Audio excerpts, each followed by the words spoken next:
तो दोस्तों बहुत सारे यंग बच्चे हमारे जिम जाते हैं, एक्सरसाइज करते हैं और सबसे पॉपुलर एक्सरसाइज है बाइसेप्स, है ना जी। Everyone wants to have good biceps and triceps, लेकिन बाइसेप्स सबको पता है, जिनको नहीं भी बायोलॉजी की नॉलेज है बॉडी की, लेकिन बाइसेप्स सबको पता है कि भाई डोले अच्छे बनने चाहिए। उसके लिए हम बहुत सारी वेट ट्रेनिंग करते हैं, मेहनत करते हैं। अर्पित हमारे साथ हैं, ये भी काफी दिनों से जिम कर रहे हैं और उनकी बॉडी देख के आपको लगता है कि इन्होंने काफी मेहनत की हुई है। लेकिन हमारा क्या ड्यूटी रहती है कि आप लोग कुछ गलती ना करें, आपको कोई नुकसान ना हो, तो इसलिए हम एग्जाम्पल्स देते हैं पेशेंट्स का कि उन्होंने क्या गलती की ताकि आप लोग ना करें। तो अर्पित क्या हुआ था, थोड़ा बताओ मेरे को। मैं डेडलिफ्ट कर रहा था जिम में। अच्छा, तो उसमें ओवरवेट होने की वजह से मेरा कितना वेट था? 160। आपका कितना वेट है? 76। मतलब अपने डबल से भी ज्यादा वेट आप जी उठा रहे थे। तो मतलब हमें थोड़ा सा ध्यान रखना होता है। अब या तो मैं ये नहीं कहूँगा कि नहीं करना चाहिए, आप करिए, आपका शौक है और अच्छी बात है, लेकिन अपने शरीर का ध्यान रखना है, क्योंकि जो नेचुरल चीज़ होती है ना, वो जब तक इंटैक्ट रहती है उसकी बात ही अलग रहती है।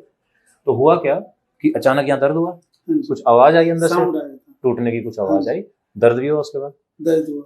हाँ, और उसके बाद हमारा अगर ये हाथ इधर से देखें आप आके, तो यहाँ पर आप देखो ये ब्लीडिंग का निशान है, यहाँ पर ये देखिए, पूरा यहाँ भी निशान है और यहाँ भी निशान है। अब बॉडी का ना इतना अच्छा रूल है कि जहां भी इंजरी होगी वहीं ब्लीडिंग आएगी।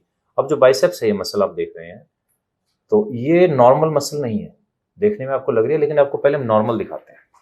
देखिए ये नॉर्मल मसल है, आप शेप देखिए, मसल आपकी यहाँ से आएगी और ये कर्व यहाँ पर ये एल्बो के अंदर चला जाता है।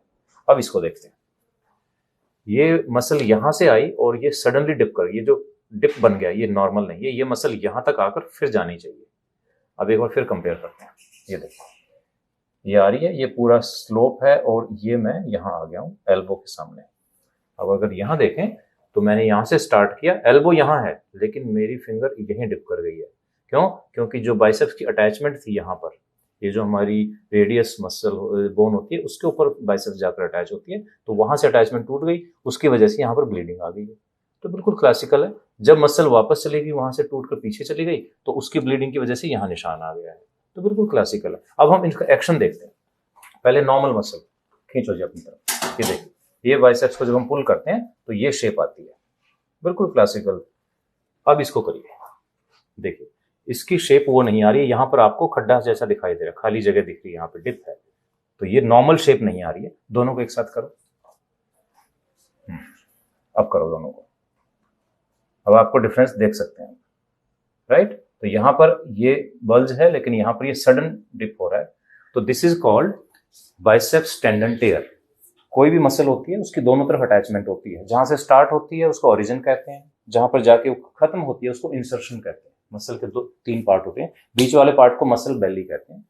तो जो बाइसेप्स होती है यहाँ दो जगह अटैच होती है, उसके दो हेड्स होते हैं, एक सुपरफिशियल होता है और एक डीप। डीप होता है जो हमारी ये रेडियस बोन है, यहाँ पर दो बोन है, दिस रेडियस बोन यहाँ पर जाके वो अटैच होती है डीप, और वो सबसे स्ट्रांग होता है। तो जब भी हम ज्यादा वजन उठाएंगे कई बार सडनली तो वो टेयर हो जाता है। हालांकि ये लोग रोज ही वजन उठाते हैं, लेकिन कई बार क्या होता है कि वो एक सडन मूवमेंट हो जाती है, क्योंकि आपके ट्रेनर सिखाते होंगे कि किस स्पीड से उठाना है, किस तरीके से उठाना है, तो ये टेक्निक बहुत जरूरी है। तो जो जिम ट्रेनर्स हैं उनके लिए भी एक लेसन है कि बच्चों को इस तरह से कोई इंजरी ना हो, ध्यान रखें। और डेडलिफ्ट तो एक ऐसी एक्सरसाइज है कि हमारे पास एवरी वीक कम से कम 2 से 3 बच्चे आते हैं कमर दर्द लेकर। तो डेडलिफ्ट एक अच्छी एक्सरसाइज नहीं है। शेप में रहिए, अच्छी बात है, फिटनेस रखिए, लेकिन सिर्फ मसल बिल्डिंग फिटनेस नहीं है। फिटनेस है कि आप कितना दौड़ सकते हैं, कितनी स्विमिंग कर सकते हैं, स्टेमिना कितना है आपके अंदर, जो आपका हार्ट और लंग में कितनी कैपेसिटी है, दैट इज फिटनेस। ये है सिर्फ ब्यूटिफिकेशन। मतलब मैं आपको डिस्करेज नहीं कर रहा, वैसे बता रहा हूँ। तो फिटनेस का लोगों का मतलब है कि अच्छी मसल्स हैं तो वो फिट है, नहीं। अगर आप 5 किलोमीटर 10 किलोमीटर बिना थके दौड़ सकते हैं देन यू आर फिट, ठीक है। और एक चीज और, बहुत सारे बच्चे कुछ प्रोटीन पाउडर और वो सब खाते हैं, मुझे नहीं पता आपका, मैं वैसे बात कर रहा हूँ जनरल। तो प्रोटीन पाउडर होते हैं बहुत सारे, कुछ लोग स्टेरॉइड भी लेते हैं, तो उनसे बहुत सारे बच्चों को नुकसान हो रहा है, एवीएन भी होता है, हिप खराब हो जाते हैं, हमें हिप रिप्लेसमेंट करना पड़ता है। तो प्लीज आप लोग भी नजर रखें, पेरेंट्स भी, बच्चे भी और जिम ट्रेनर भी, कि हमारे बच्चे क्या कंज्यूम कर रहे हैं, कौन सी मेडिसिन ले रहे हैं। क्योंकि देखो कंपनीज हैं बहुत सारी, उनको तो अपना सामान, अपना पाउडर बेचना है, लेकिन it's our duty to be conscious कि उसमें क्या चीज शामिल है, तो वो भी ध्यान रखना चाहिए। ठीक है जी। डॉक्टर साहब हम बेहद थैंकफुल हैं आपकी इस कोऑपरेशन के लिए और गाइडेंस के लिए, मतलब हम लोगों को बता के इसको जी, हेल्पफुल होगा ये जो भी आपकी गाइडलाइन। तो अर्पित का अब हमने क्या करना है, इसमें क्या है कि ये जो यहाँ पर मसल टूट के पीछे चली गई है टेंडन, उसको वापस वहीं पर अटैच करेंगे। लेकिन इसका अटैच करने का बड़ा खास तरीका होता है, उसमें जो हम अंदर लगाते हैं वो बायोडिग्रेडेबल होता है, मेटल की कोई चीज़ नहीं लगाते, नहीं तो आपको बाद में परेशानी हो सकती है, उसको निकालना पड़ सकता है। तो जो भी हम चीज़ डालेंगे, जो स्क्रू डालेंगे वो बायोडिग्रेडेबल, उसका मतलब है कि वो 1 साल में अंदर डिजोल्व हो जाएगा। मसल की हीलिंग जैसे कंप्लीट हुई आपको स्क्रू दिखाई भी नहीं देगा।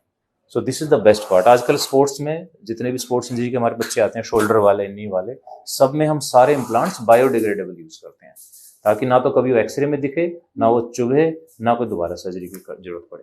तो जब आपका सर्जरी हो जाएगी हम उसका अंदर का भी एक छोटा सा वीडियो बनाएंगे कि क्या कर रहे हैं हम, और बाद में आपका एक एक्सरे भी लेंगे और ये एग्जामिनेशन करके आपको डिफरेंस दिखाएंगे कि अब कैसा हो।